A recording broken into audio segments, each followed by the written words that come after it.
He is out to solve the world's biggest problem, getting people to believe in themselves. This is our second interview with Evan, who believes in entrepreneurs and has dedicated his entire career to serving them. He has a hit YouTube channel, does a 3-month inspirational tour across 22 cities in America, and is intentional and methodical about his entire brand.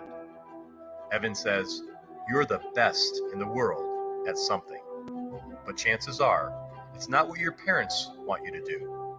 It's not what you went to school for." Evan and I discuss his top 10 rules, his definition of goals, the pillow test, and much, much more. He is also getting ready to launch his latest book, To Serve, and discusses some of the content in our interview. And speaking of books, I am on a mission to help people find conviction within themselves by writing their very own book. If you've thought about writing a bestseller, but need some accountability and a boost getting started, I want to help. Join me and Andre Heichel Jr. for an interactive incubator course to birth your own book. Don't let another year slip by. Check out the link in the show notes for more details. And now, I introduce you to Mr. Evan Carmichael.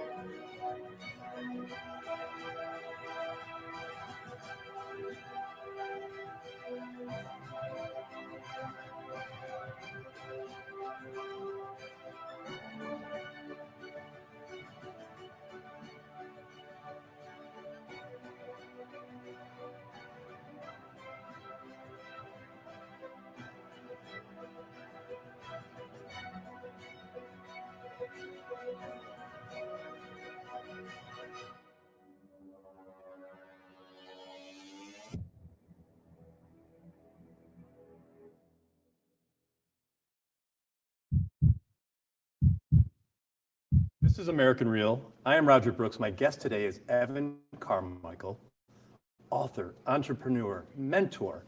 And Evan, I'm going to call you a friend. This is our first time meeting in person. Welcome to the show. Thanks, man. Good to be back. Oh, I love it. And I love your studio. It looks like your studio, though. That's right. So this Right? is our studio Yeah. in your home. Yeah. This is great. I've started following you maybe a couple of years ago. Okay. Before I even really got into podcasting. And what I really love about your message is that it's authentic. And I was curious if you were intentional about that from the beginning. I know your hashtag is, or your tagline is believe. Yeah. Where does that come from? So, at the very beginning, I put my business off my name, Evan Carmichael, because I'd sold my first company. I was asked to do a bunch of speaking gigs, traveling around the world. And so I just put evancarmichael.com as my website, as a personal brand. As I started building up content, I thought I actually made a mistake. Like I should have called it small business tips or small business resources or something for SEO optimization. And then I realized, man, I'm so glad I didn't go off and do that. Believe came later. I believe that everybody has a single most important core value. And when you figure out what your core value is, it allows you to live your life with a lot more intention, bring people on your team with a lot more intention. And so when I discovered mine, which is belief, then that's the lens through which I see the world. And so every piece of content that I make, every interview that I do, it's always my intent, at least, to try to ooze believe. I may not always deliver, but it's always my goal going in. And it just becomes the North Star. And I think that's within everybody. And so if you look at how do you find it, if you look at your favorite movie and your favorite book and your favorite teacher growing up and what you loved about your parents, there's a through line between all of them. If you had to write 3 words down for why you love this book and why you love this song and why you love Mrs. Jones from, grade 8, it wasn't because she taught you math. There's something about her that you love. And you write 3 words down, you'll see this connective tissue between all the things that you love.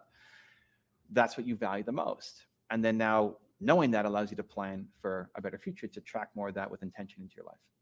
And I love that word intention because I think a lot of times we get so caught up in our lives, and I'm not talking about you in particular, I'm talking about people in general, that they don't take the time to be aware or be intentional about what they're doing. And I think what you're doing is you're helping people realize that. You helped me realize that. And by bringing some of the celebrities or whomever you bring for your top 10 rules. Yeah. I think it seems to be very intentional, but it strikes a chord with me as the individual, and I'm sure everyone else that follows you. Is that intentional? Yeah, I mean, I want to spread more belief. I think the world's biggest problem is that people don't believe in themselves enough. So I'm off on this mission to try to solve the world's biggest problem. And if you think cancer is the world's biggest problem, I think we could have solved cancer already. I think the woman who solves cancer is a manager at McDonald's because she never found that she's great at biology and didn't believe in herself enough to chase it down. So I think that's the world's biggest problem. And so how I got it was through modeling successful people. Bill Gates saved my first company, even though I've never met him. I researched his story and it saved my business. And so for the past 20 years, it's what I've been doing is trying to share that with other people as well to say, here's what you can learn from Bill Gates or Oprah or Kanye or whoever. And what I love doing, especially with intention, is trying to find people who, yes, are easy to understand and like, but the ones who are difficult to understand and like. The first top 10 was on Kanye West. And I made it because a buddy of mine, Mark Drager, made this blog post about Kanye and Taylor Swift and the whole issue they had. And it was years after it happened. And I said, you know what? You may not like Kanye. He may do a lot of stupid things that you may not agree with, but you can also learn from Kanye. There's a lot you can learn from him. He went from being a producer to being a rapper to being an entrepreneur. He won more Grammys at his age than anybody in human history. Guys like John Legend, John Legend? Sure. So his name isn't John Legend. His name is John Stevens. And him and Kanye are friends, which already seems weird. Like John Legend seems to be the nicest human of all time, and you got Kanye being Kanye. How are they friends? And they're at a bar in Chicago when John Stevens was starting his career, and he tells Kanye, I feel like I have an old school voice. I feel like I'm kind of from the Sinatra era. Like this isn't my era right now. And Kanye says, you should call yourself the legend. And he said, well, I can't do that. Like, what if it doesn't work out? I'm just getting started. I'm going to call myself a legend at the very beginning. And Kanye helped convince him to change his name to John Legend. Wow. So even if you hate Kanye and you think he's the worst human alive, awesome. Are you that good a friend to your friends? Like, you can learn from that. And so I made the first top 10 just as a Mark, my friend, go watch this video and learn something from Kanye, right? And then people said, hey, I love that. Can you do... Right? Can you do Oprah? Can you do this person? Can you do that person? Right? And it's always positive. For anybody who's seen my content, it's always believe. It's always positive. There's a lot. I think my channel would actually grow faster if I went negative. If I said the top 10 stupidest things Kanye ever said, that's easy content for people that want to consume, right? But instead, we try to take people and show only the positive side of what they're saying and bring that in. Because I want to spread belief. And so it's been 10 years of being on YouTube. It's been a wild ride. April 2009 was the first video, and that's my mission for life. And YouTube, I think right now is the best platform to spread a message. 100%. And you and I actually spent our first talk discussing YouTube in particular. And I've been spreading that word and trying to live it, to be more consistent. Yeah. You talk about putting up 10-minute posts. There's something to that algorithm where 10 minutes, and I'm seeing that, and seeing the increase in numbers. So nice. Thank you for that. Yeah, cool, man. It's awesome. It works, but it's the consistency, right? How important has consistency been in your career? And I'm talking even way back. Yeah, huge, man. I mean, I have over 6,000 videos on the channel. Today, 6 videos are going up, right? We have 10 channels, I think, and 6 videos go up across the channels every day. I've passed people, this is actually sad for me. I've passed people who I look up to, who I feel are way better at speaking than I am. And I've way passed them on YouTube just because they're not super consistent. They're not creating enough content. So part of my mission is also to help some of these people who are the thought leaders, are the gurus, are the people who have all the knowledge and are maybe a little older, like 50s, 60s, 70s, some people, and have archives of content, are still making some videos, but they're just not putting it up on YouTube. It's like, I want to help preserve your legacy. Like, your content needs to be up there. And so when I see my channel have 2 million subscribers and somebody else has 200,000, it's not the comparison and the ego place. Like, man, if I'm at 2 million, you're the legend. You should be at 200 million, right? Like, let's get your stuff out there more. And so it's been a surprising turn for my business, or at least a little part of it, of a lot of the mentors and heroes that I look up to. I'm now actually helping them Isn't that to great? get their message out. I mean, even looking at your stuff, right? Like, you ask great questions. You care a lot about the content that you're putting up. You're not just throwing stuff together, willing to drive here from New York and bring your setup and all this stuff here to make this happen. I want to see your stuff win harder. Like, I want to see more valuable content on the platform, because 19-year-old Evan who quit on his business would have been able to watch American Real and learn something and maybe not feel so bad about himself. Yeah, right? I appreciate that. And it seems like we're in an era where there's so many good people, like yourself, like Meltzer, like Ed Milet, like Gary Vee. And aren't you proud to be part of that? Yeah, I mean, Gary and I have known each other for a while, before he was really even big on YouTube. I've had a great privilege of being with Ed, being in his home, helping with his YouTube. Same thing with Dave. I love it. Like, I remember I told, Tom Bilyeu? Yeah, dude. I remember when I had Tom Bilyeu on my channel, when we first did a top 10 on him, somebody said, do Tom Bilyeu. I was like, I never heard of this guy from Quest. Like, okay, let's do him. And I'm like, oh, I love this guy. Like, I really love this guy. I never heard of him. The world needs to hear Tom Bilyeu. And I remember being on a call and saying, like, I really hope you don't get discouraged and don't quit. Because it's really hard for somebody who's had so much success to then start over and be at the beginning again, and not see views happen and not see momentum happen and give up and quit too soon. I said, I really hope you keep going because I love your message. And then a year later, it's like, he's got 1 million subscribers and he's blowing up. And it's funny you said Dave Meltzer, because I told Dave the same thing. Like, I think you're Tom Bilyeu a year later. You got a great message, like heart driven. The world needs more of this. And just please don't stop. Right? And I see his momentum building every week. It's wonderful to see. Yeah. It's just wonderful. It's happening. So you often hear people talk about connecting the dots backwards. If you look back, I was just looking through your website yesterday, and I saw all the pictures of you, in your early years, and the progression. If you look back, and you're almost 40 now. Yeah. What about your journey stands out, in that you're now at a place where you could do what you love to do?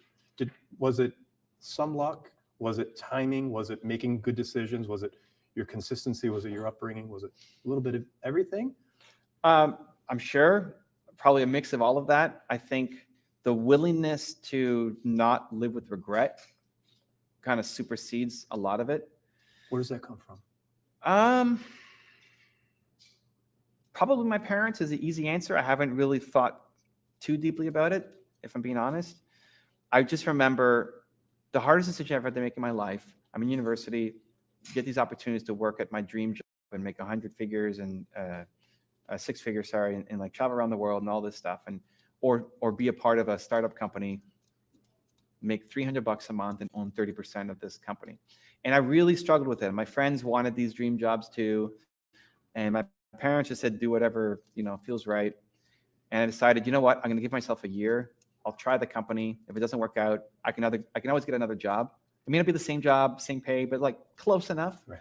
I didn't know if this startup business would ever come around again. And I had Jeff Bezos's voice coming into my head where he would say he created a regret minimization framework. Basically, try to live your life with no regrets. So I asked myself, what would I regret more? Saying no to the job or saying no to the company? And it was saying no to the company and owning. So that made me go off and do it. And ever since then, it's been using that filter. Am I going to regret this if I don't try? Because you very rarely regret the things you do. It's the things you don't do.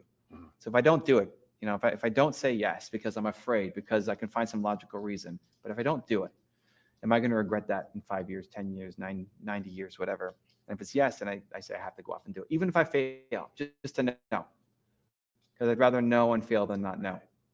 And I think from 19, when I had that first company, up until now, it's still been I don't want to have regrets. Awesome. Yeah.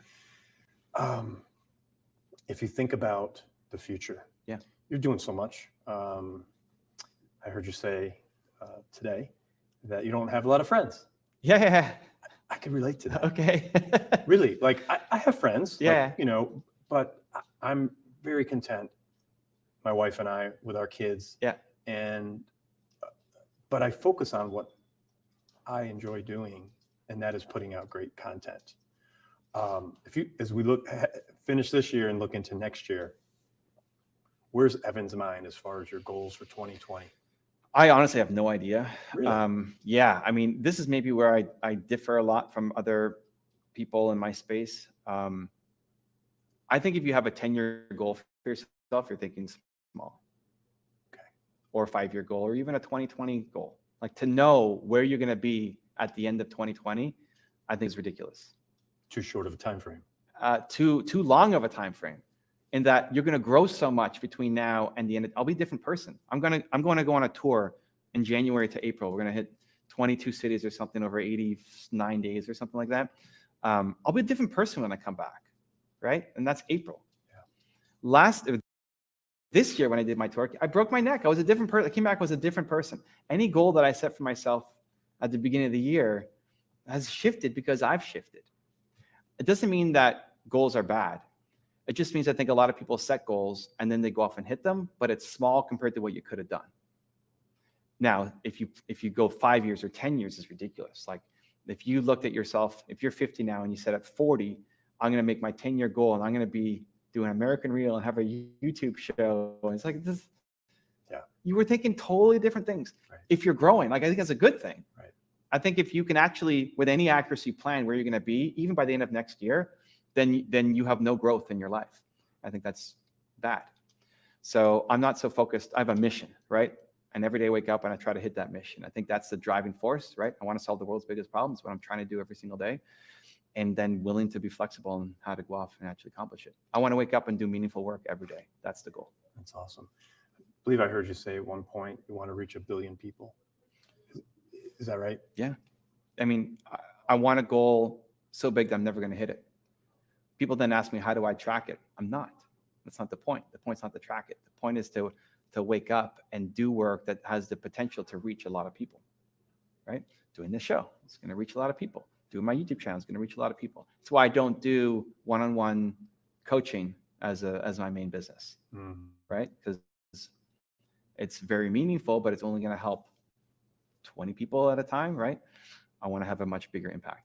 So the filter through which I make decisions is, will this be able to reach a lot of people? And if it's yes, I'm going to do it. If no, then it better be like insanely meaningful or I'm not going to touch it. Branding. Mm-hmm. You're big on branding. Mm-hmm. Again, consistency. Yeah. For people that are trying to figure out their purpose, mm-hmm. and then the next step, their brand, who they are, mm-hmm. what recommendations would you have? Where do you start? Do you start on a whiteboard? How do you get going? So I got a new book coming out. This is on know, exactly that. Oh, are you? You're okay. We'll get there right now. He's making it easier for me. Okay, so I actually flip it. I would go with who you are before your purpose. So I have a book called Built to Serve. It's coming out there, depending on when this video comes up. Love the title. The idea is humans are built to serve. If you're not happy, it's because you're not serving. Either the world, you and I have big missions. We want to serve the world. Not everybody has a world mission, but they want to serve the 25 closest people to them, right? Friends, really close family. But either way, you're built to serve. If you're not happy, it's because you're not serving. You don't need tons of friends to be happy, but you need to be serving. You need to feel like the work you're doing matters to be happy. Otherwise, you won't be. So if you're ever in an unhappy spot, you recognize, am I serving somebody? Probably not. That's a quick fix to get out of it. Serving others hits the same part of your brain as having food and having sex, which are also pretty important, right? Now, some people, you're gonna be happy holding the door for somebody or buying a coffee for the person behind you in line, great. But if you can actually connect it to a deeper purpose, that's when things really blow up for you. So the 3-step process I go through with people is who I have. So who is your one word most important value? For me, it's belief. Do you have one? You figured out yours? Did we go through it? My belief. Your most important core value? Serving. Great. Awesome. So it's even more important to you. Right. Right? But even under serving could be adding more layers to it. So authenticity is important to you. Mm-hmm. Otherwise, you wouldn't be on this show, mm-hmm. right? So people may not connect authenticity and serving, but to you, Right. They're connected, right? So even having a little more clarity. So I like to come up with 3 children for like, what does serving look like? So it's authenticity, it's this, and it's this. Transparency, Yeah, great. consistency. So now even thinking about the team you hire, right? So you brought along your camera guy with you on the drive from New York, amazing. He better believe in serving too. Because it's not just about, can you push the buttons and record properly? It's, do you believe in the mission that we're on? He might have the greatest skills of all time, but if he doesn't believe in serving, you guys just aren't gonna, it's not gonna work, right? So that's great. That's great awareness already that most people don't have. If you ask people, what's your most important core values? Okay, you should figure that out. It's pretty important. That's your brand. Branding is an emotion. Your brand is about serving. My brand is about believe. You want people to point to the brand and say, this is what this person is all about, right? Or this company is all about. So your most important core value isn't something that is separate from your business. You don't then go through that for your, what is my business value? No, it's the same thing. You bring yourself to the business. Your business needs to value what you value. If your business values something different than what you value, it's not going to be a great place for you. So your most important core value, you then bring that to your business and you bring on people who believe the same things you believe, right? Just with different skill sets. Because you're great at this and you suck at a bunch of other things, right? Bring on people to help you. So that's the first part, the who. And define it, we talked a little bit about it already before. Think about your parents, favorite teacher, music, all of that. What's the connective tissue? Even if you don't get it perfect, like even if you go home and you do the work, maybe you come up with something slightly different than serve, but serve is still there. It's like serve isn't the opposite. You're not too far off the track, even if that's not your word. So it's a great starting point. Now we go to the why. So who, why, how. The why is your purpose. Your purpose comes from your pain. Whatever the most painful moment was for you as a human, not physical pain, but emotional, psychological pain, where you felt the most worthless as a human, those are the people who you want to help for life. I want to help 19-year-old Evans, and recognizing that there currently are lots of people who are like who you used to be, like probably millions of people who are exactly like who you used to be. You can help them. And you can help them. Yeah, go ahead. I was going to say, it's so interesting because I've been thinking about this lately. Like, I want to help the people where I was, say, 10, 15 years ago. Yeah. Where I felt like, I was walked on. Yeah. Or, the yes man, or I want to help those people. Yeah. Because once you get over that, once you get the confidence, everything changes. Yeah. So this is a great scenario. So how do you stop being the yes man? How do you stop being walked over, but still serve and still be a nice person and not be selfish and not screw people over, right? Which is what people then default to thinking, well, in order to not be stepped over, I need to be the bad guy and I need to be, right? You found the way out. Serving others and helping people understand that will lift you up much, much more than just buying a coffee for somebody behind you in line, right? So seeing the person who is who you used to be is the thing that will lift you up forever. And so it's recognizing that. So just asking what was the most painful moment in your life, and being able to go back and say, well, it's here where I got walked on again, and like then this happened. There's lots of people who are having that happen to them right now, and they don't know what to do. You can help them. Yeah. So that's massive clarity, right? So that theme then comes through for the guests you have on your show and the content that you create and the volunteer work that you do. All of it is going to bleed through that. I struggled as an entrepreneur so much, so I love helping out entrepreneurs in the early stages, right? More than anything else, right?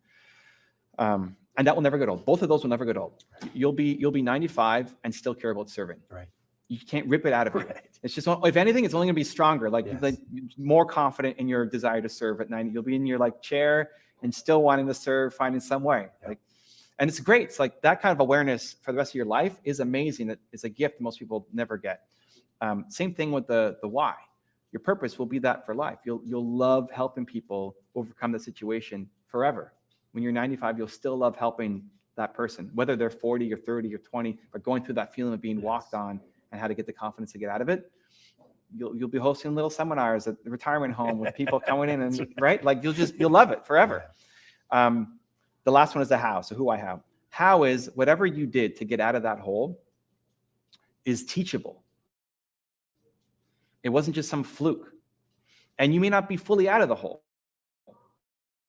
Like you grow and keep learning and getting better forever, but you're way better than what you were before 10 years ago.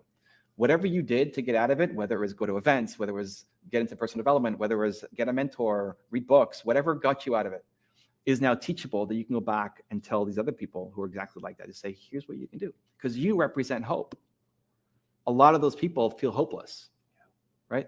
The 40-year-old version of you feels hopeless. The 50-year-old version of you says, we got this, right?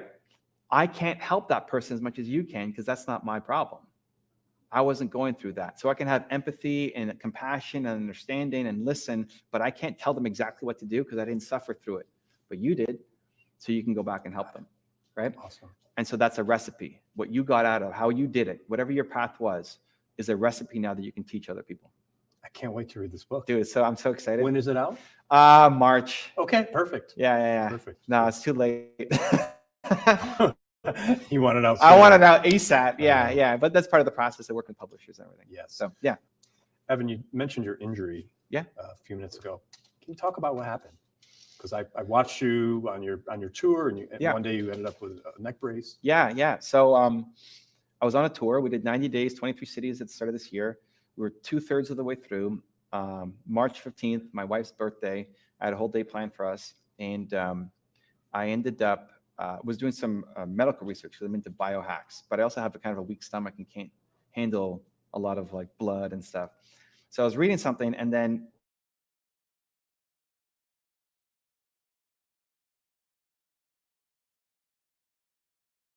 I woke up on the floor, there's blood everywhere. When it happened, I was sitting in a chair like this, just passed out. My wife's next to me, passed out. I hit my forehead on the wall. Wow. And then slid down and sliced the back of my head open on the baseboard. So they didn't know what was happening, rushed me to the hospital. I needed to have 3 staples in my head, had a concussion, which I've never had before, compressed my spine, broke 2 bones in my neck, and put me in a collar. He did an MRI and all the stuff, the crazy experiments. It was painful. Painful physically, but also I've never not had control of my mind, of all the things that I kind of value, and I can get through anything as long as I can think clearly. But here I had a concussion and I couldn't remember anything, and I couldn't think clearly. I couldn't process information, and it was really scary. Then people were asking me, well, okay, well, like how are you going to come home? When's the next flight, or how can you go? And my agent, was saying, okay, well, we'll figure out how to say. I had a month left on my tour, and I said, I'm not coming home. We're gonna keep going. It's like, what do you mean you're gonna keep going? You broke your neck and you have a concussion. Like, yeah. This is what I'm gonna do at home. Lie in the bed. Like, hanging out with entrepreneurs is healing for me. Yes. This is healing, Yes. right? Doing work that's a service is healing much more than lying at home on bed, right? So let's at least try. And then I remember, so Nina had to take over, and we were driving this giant Suburban, and I sat in the front seat with like pillows propped up. And at each workshop that I did, instead of being able to stand up and walk around, I just sat at the front of the room for 3-4 hours and had pillows and an ice pack on me and did my workshop. Wow. Yeah. Incredible. Somebody asked me what was my highlight of 2019 on a show earlier today, and I said, breaking my neck. Because it every time you go through something difficult, it unlocks new confidence and resilience. Even though my workshops were probably a little worse because I couldn't get up and move around, the fact that I was just even willing to try is the thing, right? People are so hooked on getting the results, tying their self-esteem to the results. It really should be in the effort. Are you proud of your effort? And so it unlocked a new level of confidence that I didn't have before because I had gone through it. Now I'm thinking about my 2020 tour, and secretly in my head, I'm also thinking it's not going to be as good because I'm not going to throw my head against the wall on purpose and break my neck again, right? It's not going to be as hard. And so one of the things I like to do is whenever there's difficulty, I say it's the best. You broke your neck? Yeah, it's the best, right? Like, let's go. Like, this is your chance to show yourself and the world what you're made of. Did you surprise yourself? Yeah. At the time? Yeah. I mean, at the beginning, I was just in shock. I think I didn't know what to do, but we still went live every day on Instagram. We still were making videos. Like, you can watch my YouTube channel. There I am, like, with my cast on and not moving and like massive pain, but still making content. yeah, I mean, I knew I have pretty decent physical pain tolerance, but this was taking it to a whole new level. And I got a lot from it personally, right? Like I didn't know if I would be capable of it. When we left the hospital, I had to get into the car and we were driving home, and it was the first time I had cried, I think in, I don't know, like 5 years or something. Wow. I'm not a big crier. Except for like sad movies or something, then I'll get cried. but like from pain. Right. And the problem was I couldn't get into the car. Mm. Okay, this is Suburban, and I just couldn't climb in. I was in too much pain, and I was halfway in and couldn't go further and couldn't come back out. And my wife was trying to, push me to a line to get in, and I just broke down out of frustration. I was just going to ask you, was it yeah, frustration? frustration. Yeah, Like I can't do it. I can't Yes. do it. Like I'm at my max, and I can't do it anymore. And I didn't know what the game plan was going to be. So that was good. Like hitting those moments is good. Brings up a good, I think, life lesson for everyone that we might want to talk about for a moment here. Okay. And that's, as we get older, and if we think about, say, our parents or even a little bit older, they can't do things like they used to do. Elderly people want to do things in their head, they want to do it, but they can't. So we do have to have empathy, right? We do have to, just stop and think and help people when they may need help, right? Whether it's on the street or whether it's making a phone call. I think it's overlooked today where our elderly they feel hopeless, or they're frustrated like you were, not physically that they're in pain, but they just may not be able to do things the way they used to do. Do you ever think about that? I mean, I think people are good by default. I think we're worried about judgment. I think if you saw somebody, I feel like if I was hit by a car or something on the street and somebody saw it, they would help me. I mean, I don't imagine myself lying there by myself for too long. Even in the place that we were at, right away, somebody rushed in and said, "Oh my gosh, let's take him to the hospital." And we don't know anything about Colorado. We just got there, and then the guy came the next day to see me in the hospital, just to see how, like, hey, just checking in and how you're doing. I think in terms of yourself, and as you're getting older, I'm not that old yet, I guess, but even looking at dancing, I can't do as much as before. Right. But it's really, and definitely when I hurt myself, I couldn't do anything. I mean, I'm pretty independent. I like being able to do my own things. And I remember that first night when I woke up, I had to go to the bathroom in the middle of the night. First night at home, I had to go to the bathroom in the middle of the night. And I sat up, massive pain, but whatever, we'll deal with it. It's okay. I have my neck brace on, so pain's gonna happen. But then I started getting dizzy. And I'm thinking, I don't know if I can stand up, because if I stand up and faint again, I could screw myself over. So I had to wake up my wife, who was just lying next to me, but I'd never waken up my wife to go to the bathroom. Come on, Jesus. But I needed it, right? So I woke her up, and I felt one part like so helpless that I can't even stand up and go to the bathroom, but then also so grateful that there's somebody who can help me, get through it. And so what I've learned to do is tie your self-esteem to the effort instead of the result. So if you tie your self-worth, self-esteem, self-confidence to getting a result, you're only going to do things that you're going to get a result at, and therefore you play small for life. If you tie your self-worth to trying, the effort, then most days you may not win, but you're going to end up accomplishing so much more, right? And so those little wins are important, right? Yeah, but more like you celebrate the effort. Like if I was super nervous to oh my God, we're American Real, I've made it, it's happening, right? I was super nervous, and all I did was vomit, all over you. And the first I opened my mouth and blah, right? I'm highly embarrassed, but I'm walking back after. It's like, I'm amazing that I tried, like that I got up there and tried. And then I'm hoping for my next interview, maybe I just vomit inside my mouth a little bit. And then the next one right. And you get better through the action. Yeah. So tying yourself, most people say, oh my God, what a failure. I can't believe it. You suck. And maybe never ever try again to go and be interviewed somewhere. But for me, it's, did I try my hardest? So when I was injured, especially, just doing basic things was really rough. And for some people, if we go to seniors, For some people, just getting out of bed is a struggle. Yes. But you should celebrate the fact that you tried. Yes. Like, are you proud of your effort daily? I think we're too outcome driven. But here's what ends up happening. You win something, but it was easy. You might get some kind of trophy, but it was super easy. You post about it on Instagram and say, look at me. But inside, it's hollow. You know it's fake. If you ran a race against 3-year-olds, you're going to win. Congratulations. Right. Like, who cares? Right? That's what most people are playing for, these fake trophies that don't actually mean anything, because inside you know that it wasn't really difficult.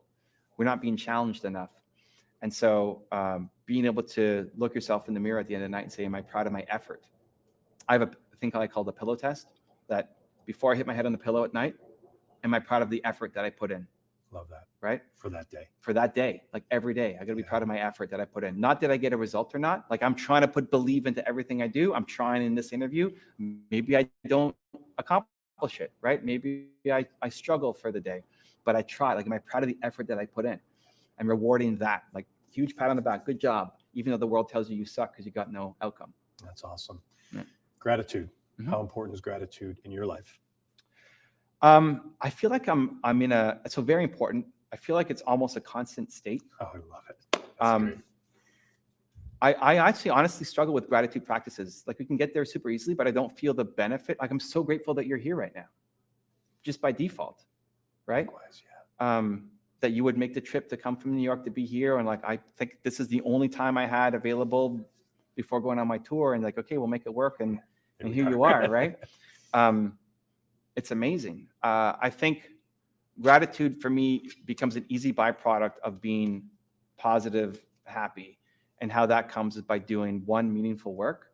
Like, if you wake up and do work that you know is meaningful and serving others, it's, I think, easier to be a lot more grateful. If you're waking up and doing work that you hate and is soul sucking, then you might need a stronger gratitude practice to remind you that, hey, your life isn't that bad. You know, you live in America, you've got internet, like, it's ahead of so many other people.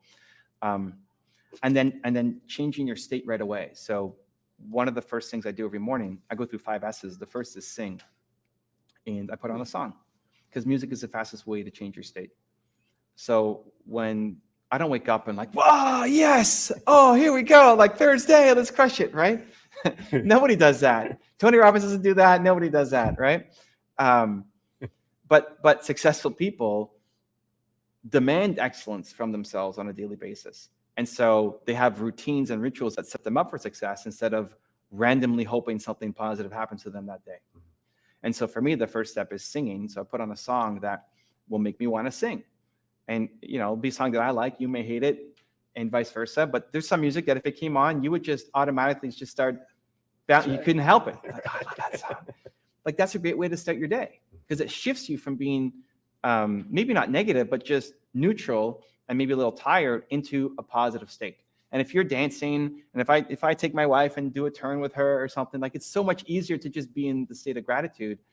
And then when you're doing work that on the net, there's a lot of stuff that happens every day that I hate, just of running the business, but net, it's always, it's good, right? It's positive. I find that it's much easier to do, to achieve the state of gratitude when you're doing work that's meaningful and you set up your routines to set you up for success. So you said 5 S's. Yeah. Can you go through them quick? Yeah. So sing is the first one. Okay. So we talked about that. Yeah. Next is sun. So like getting outside. Mm-hmm. Just switch it. Even if you work from home, just get outside, get in nature. You don't have to be huge. You don't have to hug a tree unless that's your thing, but just like fresh air, right? So take the dogs, just get some fresh air. Soar is the next one. That's the most important thing. What's the thing that makes you soar?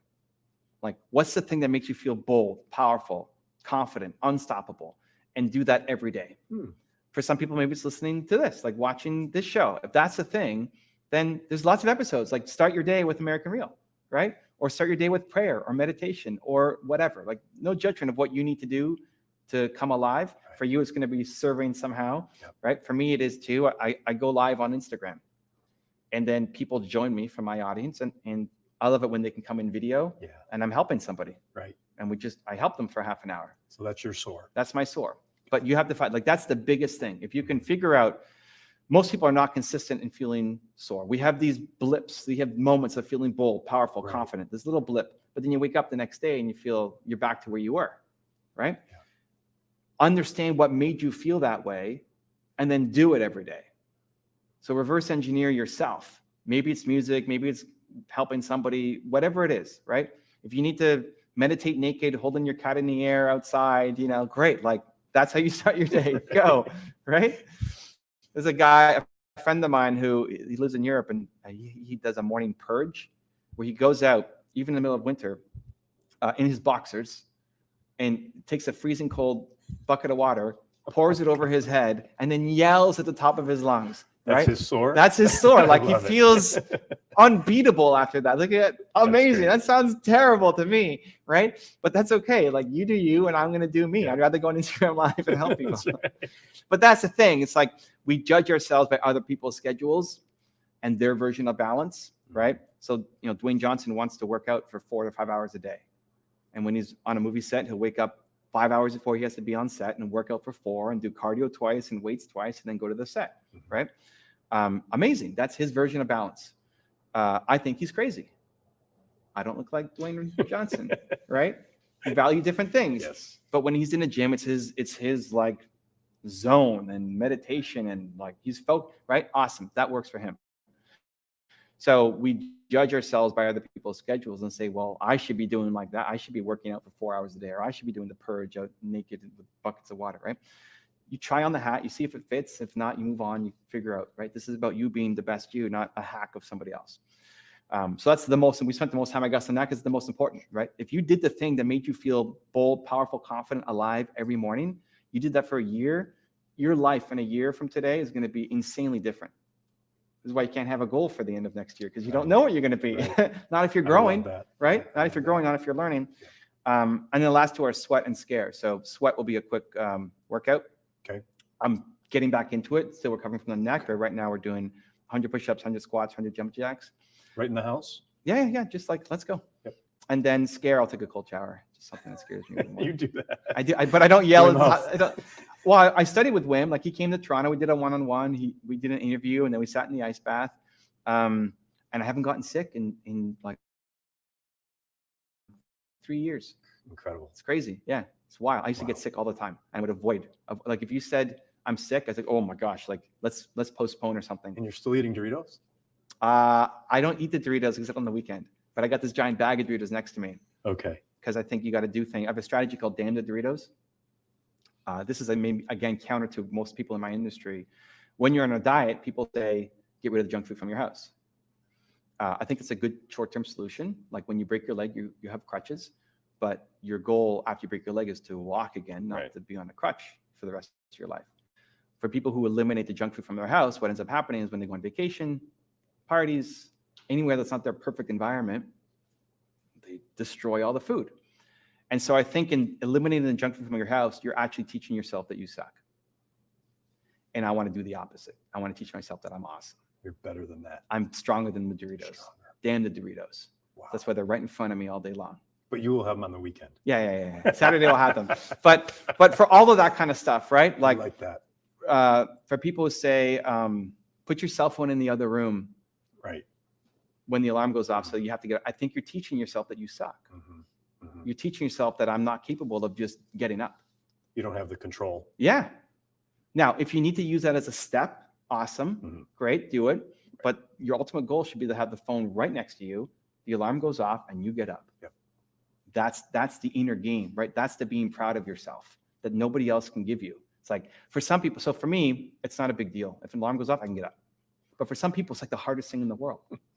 That's why the outcome focus doesn't fit. Because that's not, I wouldn't be proud of myself for just getting up when the alarm goes off. But the Doritos, yeah, baby. Yeah. Other people may hate Doritos, so it's easy for them. Doing something that makes you proud of yourself becomes the whole game. Because if you're proud of yourself, I actually think people should be harder on themselves. I think everybody should be harder on themselves, but most people can't handle it. Like, most people are already in a state of depression, anxiety, some suicide. They can't go harder on themselves because it's going to be over for them. The problem is they're lacking the self-love. If you're built off a foundation of self-love, you can go way harder on yourself. How do you get the self-love? By doing difficult things, by showing yourself that you're amazing, by staring at a bag of Doritos all day long and not eating it, even though my mouth is watering just thinking about the Doritos, the sauce, the little sprinkles on. Oh, I know. Right? So good. And then the other side of my head is saying, and you're amazing for not touching them. Somebody brought a bag of Doritos to my studio during one of my workshops. Like, let me smell it. I want to smell it. That's good enough. Yeah, I know. It's like, that makes me feel even better. This is maybe where I get super crazy weird, Doug. But if you had Doritos on you right now, I would take it, bring it in. Just like enjoy the Dorito smell and then give it right back to you. And in my head, it's like, you are the greatest human on the face of the planet, right? Like, that's how you build self-love, by doing difficult things and by being proud of the effort, right? And then if you're there, then you can be way harder on yourself, right? Because there's so much self-love. Most people have no self-love, and so they can't handle a little bit of criticism. And once you get to that point, Yeah. then push yourself harder, right? There's an acceleration of being able to achieve bigger and bigger things. Is that right? I see it as like, if you look at the yin yang circle, like the Yes. black and the white, the more you build your self-love, the more you can build the hardness. The more you're your cheerleader, the more you can be your biggest critic. I think you need to be your biggest critic as well as your biggest cheerleader. Yes. I posted on Instagram today that I wish people were their own number one fans as much as they're a fan saw of that. sports teams. Yes. We'll cheer like, hey, go Right. Yankees. Do How it for about, yourself. yeah, cheer for yourself. Yes. The same way you cheer for the Yankees. Wow. People don't do that. Yeah. As soon as you do that, it's egotistical, Mhm. right? So maybe you don't shout it from the rooftops, but at least like internally, right? Right. It's a constant voice. So publicly, most of the time I'm saying, I suck. Like, we're still trying to get better. We're just scratching the surface of what's possible. Like, we suck. But that's more a skill set. The conversation inside the head is, I got this. I'm a Right. genius. I'm amazing. Wow. Right. And I think that's a gift that everybody can have. I want everybody to love themselves more. I want everybody to believe in themselves more. That's why it's the world's biggest problem. Because if everybody woke up and felt that way, we'll solve everything. Awesome. Evan Carmichael, this has been amazing. I learned a lot today. I always learn from you. It's great to meet you in person. Thank you for sharing everything that you did with us today, the wealth of knowledge. And let's do this again. Looking forward to it, man. Thanks so much for your time.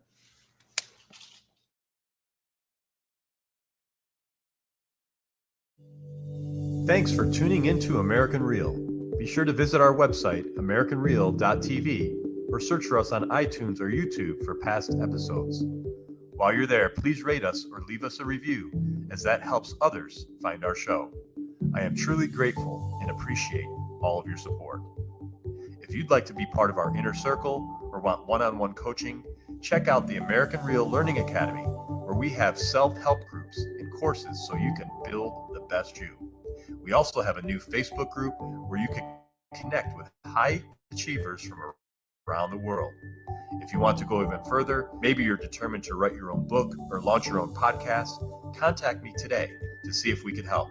You can reach me through Instagram or Facebook, or email me directly at roger@americanreal.tv. And speaking of podcasting, our next course will be starting soon. So if you're interested in launching your own podcast, join me and Podcast Your Passion.